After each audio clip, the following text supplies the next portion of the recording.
आप जानते हैं कि जब बाबरी मस्जिद का इशू चल रहा था तो उस जमाने में हमारी देश की संसद में एक बिल पास हुआ था जिसे वर्शिप प्लेसेस एक्ट 1991 कहा जाता है। ये जब पास हुआ था तो सबकी सहमति से पास हुआ था। अस्सलामुअलैकुम दोस्तों, ख्वाजा गरीब नवाज की दरगाह को मंदिर बताने पर all India Muslim personal board का फुटा गुस्सा और दे दिया बड़ा बयान। जी हां दोस्तों, अभी आप लोगों ने जो शुरू में वीडियो क्लिप देखी है, ये वीडियो मैं आप लोगों को आगे पूरी दिखाने वाला हूं, जिसमें मुस्लिम पर्सनल बोर्ड ने ख्वाजा गरीब नवाज की दरगाह को लेकर जो विवाद चल रहा है इस वक्त, आप सभी को पता है विष्णु गुप्ता जो हिंदू सेना का अध्यक्ष है, उसने कोर्ट के अंदर याचिका दायर की है और ये दावा भी कर दिया है कि ख्वाजा गरीब नवाज की दरगाह के नीचे शिव जी का मंदिर है। अब इसका भी सर्वे किया जाए और इसको यहाँ से हटाकर मंदिर बनाया जाए। इस तरह की याचिका विष्णु गुप्ता ने कोर्ट के अंदर दायर की है और आने वाली 20 दिसंबर को कोर्ट के अंदर अजमेर दरगाह को लेकर सुनवाई होगी। इसी बीच दोस्तों, मुस्लिम पर्सनल बोर्ड का एक बहुत बड़ा बयान आ चुका है। उन्होंने एक कॉन्फ्रेंस की है और सारे उलमाए दीन इकट्ठा हुए हैं और इसको लेकर क्या बयान दिया है मैं आप लोगों को पूरा वीडियो क्लिप दिखाऊंगा। लेकिन वीडियो दिखाने से पहले आप सभी से रिक्वेस्ट करना चाहूँगा, प्लीज़ इस वीडियो को ज़रूर लास्ट तक देखिए और जितना हो सके इस वीडियो को ज़्यादा से ज़्यादा शेयर ज़रूर कीजिए। तो आइए ये वीडियो क्लिप देख के फिर आगे हम बात करते हैं। बहुत बहुत शुक्रिया। जुमुद्दीन साहब से जी अच्छा सवाल है। तो देखिए, पहली बात तो हम ये कहना चाहते हैं कि आप जानते हैं कि जब बाबरी मस्जिद का इशू चल रहा था तो उस जमाने में हमारी देश की संसद में एक बिल पास हुआ था जिसे वर्शिप प्लेसेस एक्ट 1991 कहा जाता है। ये जब पास हुआ था तो सबकी सहमति से पास हुआ था। इसमें कांग्रेस भी थी, इसमें बीजेपी भी थी, इसमें और अन्य पार्टियां थी, सबकी सहमति से पास हुआ था कि बाबरी मस्जिद का इशू अब आखिरी इशू होना चाहिए। इसके बाद कोई नया डिस्प्यूट, कोई नया तनाजा नहीं खड़ा होना चाहिए। इसलिए ये कहा गया था कि 15 अगस्त 1947 को जिस इबादत गाह की, चाहे वो मस्जिद हो, मंदिर हो, गुरुद्वारा हो, दरगाह हो या कोई भी चीज हो, उसकी पोजीशन जो 15 अगस्त 1947 को थी वो अला हाले ही जैसी की तैसी बाकी रहेगी, कोई नया डिस्प्यूट खड़ा नहीं होगा। और आपको मैं ये बताना चाहता हूं, 9 नवंबर 2019 को सुप्रीम कोर्ट ने जो बाबरी मस्जिद राम जन्मभूमि पे जो जजमेंट दिया था उसमें 19 पेज इसी एक्ट पर बात की थी और ये कहा था कि इस एक्ट की मौजूदगी में, इस एक्ट के होते हुए अब कोई नया डिस्प्यूट को हम इंटरटेन नहीं करेंगे, नहीं करना चाहिए और कोई क्लेम नहीं होना चाहिए। लेकिन हमें अफसोस के साथ ये कहना पड़ता है कि पहले ज्ञानवापी मस्जिद, फिर मथुरा की शाही ईदगाह, फिर भोज यानी आपके मध्य प्रदेश के अंदर वहां की एक मस्जिद, उसके बाद फिर संभल की अभी रिसेंटली जामा मस्जिद, उसके बाद अभी रिसेंटली जो है जौनपुर की मस्जिद और फिर अजमेर की ख्वाजा मोइनुद्दीन चिश्ती की दरगाह पे ये क्लेम किया जा रहा है।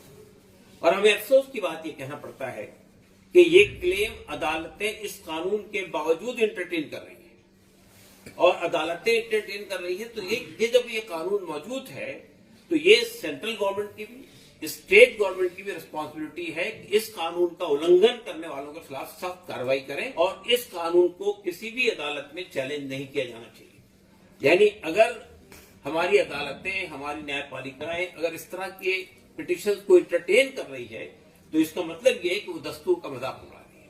इसलिए कि ये हमारी संसद का पारित कानून है और जब तक ये कानून मौजूद है कोई नया डिस्प्यूट खड़ा नहीं होना चाहिए। आप जानते हैं कि एक पिछली बार जब ये ज्ञानवापी मस्जिद का इशू खड़ा हुआ था तो एक वर्बल इंटरप्रिटेशन के बुनियाद पर जो जस्टिस चंद्रचूड़ साहब ने दिया था, इस तरह कहा जाने लगा कि भाई सर्वे करवाने से कोई फर्क नहीं पड़ता। लेकिन मैं ये बताना चाहता हूं कि 2019 का जो जजमेंट है बाबरी मस्जिद का, उसमें 19 पेज पर सुप्रीम कोर्ट के 5 जजों ने सहमति के साथ एक जजमेंट दिया है और वो जजमेंट ये है कि अब इस कानून के होते हुए, 1991 के कानून के होते हुए कोई नया डिस्प्यूट को इंटरटेन नहीं किया जाएगा। इसका मतलब यह है कि जो चीज लिखित रूप वही स्पष्ट तौर पर मौजूद है, इसलिए अदालतों को के लिए वो नजीर है। अदालतों को उस कानून को अब कोई चैलेंज करने वाली बात को नहीं लेना चाहिए। दूसरी बात मैं ये कहना चाहता हूं, जैसा कि अभी हमारे बुजुर्गों ने भी बात ये कही है कि अगर इस तरह का सिलसिला शुरू हुआ तो वो सिर्फ दरगाह तक, मस्जिद तक महदूद नहीं रहेगा। कल को फिर बुद्धिस्ट खड़े होंगे और वो क्लेम करेंगे, और क्लेम करना शुरू कर दिया है कि हमारी बहुत सारे बुद्ध विहारों को तोड़ के मंदिर बनाए गए। फिर कल जैन खड़े होंगे, और जैन, एक गुजरात के जैनिस्ट ने कह दिया है ये बात, जैनिस्ट खड़े होंगे और ये दावा करेंगे कि हमारे बहुत सारे जैन मंदिर को तोड़ के मंदिर बनाए। तो क्या अब इस देश में खुदाई का सिलसिला शुरू हो जाएगा? क्या अब हम लोग जो है पास को खोदेंगे, माजी को खोदेंगे, अपने पास को खुदाई करके देखने की कोशिश करेंगे? तो मैं ये कहना चाहता हूं कि ये सिलसिला शुरू हुआ तो इससे समाज के अंदर बड़ा इंतशार पैदा होगा, लॉलेसनेस पैदा होगी, अनार्की पैदा हो जाएगी और लोग सड़कों पर आ जाएंगे, जैसा कि हमने भी देखा है संभल के अंदर। यहाँ अजमेर के सिलसिले में, अजमेर का जगह बहुत सेंसिटिव है, जैसा कि अभी मौलाना कह रहे थे अबू तालिब रहमानी साहब, कि हिंदू, मुसलमान, सिख, ईसाई सबके लिए अकीदत का मरकज है। तो जाहिर बात है कि आप सिर्फ मुसलमानों की भावनाओं से नहीं छेड़छाड़ कर रहे, बल्कि सब लोगों की भावनाओं से छेड़छाड़ कर रहे हैं। तो हम समझते हैं कि इस सिलसिले को बंद होना चाहिए, और देश की सबसे बड़ी जिम्मेदारी देश की सरकार की है, क्योंकि सरकार को ही अपने कानून को डिफेंड करना चाहिए।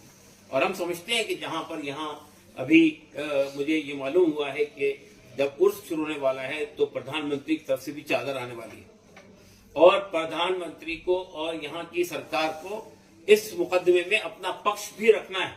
देखना चाहेंगे कि सरकार चादर भी भेजती है और क्या पक्ष रखती है, ये भी देखा जाएगा। ये देश देखेगा कि सरदार के दो रूप है या एक ही रूप है। तो हम समझते हैं कि सरकार को भी अपना पक्ष बहुत क्लियर कट तरीके से वाजे करना चाहिए, और ये जो सिलसिला हमारे यहाँ के कुछ ऐसे अशांति को फैलाने वाले तत्वों ने शुरू कर रखा है, इस सिलसिले पर रोक लगनी चाहिए। अब मैं चाहता हूँ कि अगर आपसे कोई सवाल जी 2019 में जो फैसला जैसे चंद्रू ने दिया था, उसमें ये जानबूझकर इस तरीके का लूप पॉइंट रखा गया कि आज सर्वे के नाम पर किसी भी कोई भी जो है ऐसा प्लेसेस को आप आइडेंटिफाई कीजिए और उस पर केस दायर कीजिए, और अदालतें उसको एंटरटेन कर रही है जिस इस बिना पर कि सर्वे क्यों हो रहा है। देखिए 2019 से में इस तरह की कोई बात नहीं है। ये जो अभी ज्ञानवापी का इशू जब गया था इलाहाबाद हाई कोर्ट से, जब हम लोगों ने चैलेंज किया गया था हमारे साथियों ने सुप्रीम कोर्ट में, तो उस पर जस्टिस चंद्रचूड़ ने एक वर्बल ऑब्जर्वेशन दिया है, वो लिखित रूप में नहीं है।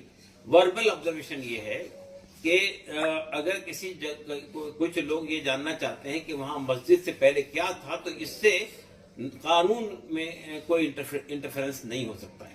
आपको लगता है कि वही वजह है खास इस तरीके की चीजें होनी? ये वजह नहीं होनी चाहिए। मैंने आपसे बताया ना कि लिखित रूप में कानून मौजूद है। 2019 का जो जजमेंट है बाबरी मस्जिद पर, उस जजमेंट में बहुत ही 19 पेज पर, छोटे मोटे पेज पे नहीं, 19 पेज पे इस कानून को एक्सप्लेन किया गया था, और तो स्पष्ट तौर पर बात कही गई थी कि इस।